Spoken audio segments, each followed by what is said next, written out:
Кыргыз кыз-келиндери Москвада элечек кийип флешмоб өткөрүштү. Уюштуруучулардын айтымында мындай флешмоб чет өлкөдө биринчи жолу өттү. Иш-чара аалам, аял, аруулук аттуу ураан менен уюштурулган. Элечек кийген кыз-келиндер кызыл аянтты, соода жайларын жана Москванын көчөлөрүн кыдырып, кала тургундарын таң калтырышты. Москвадагы Айым аттуу кыз-келиндер клубунун жетекчиси Шахризада Аданова көптөн бери эле ушундай иш-чара өткөрүүнү сунуштап жүргөн. Бизде дагы элечек менен дүйнө кыдырсакпы деген тилек бар эле. Ойлорубуз дал келип флешмобту биринчи Россиянын борборунан баштадык. Иш-чарага ошол жакта жашаган 11 кыз-келин катышты.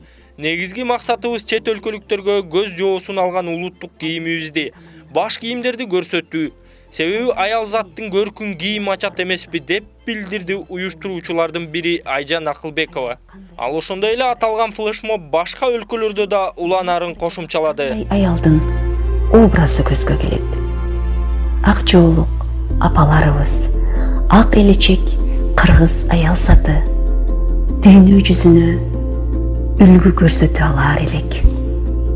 Какая у них красивая одежда, какие они добрые люди. Приятно удивлена тем, что увидела сегодня делегацию из Киргизии, необыкновенно красивый костюм, и у меня подруга из Киргизии, и вообще мне нравится Киргизия.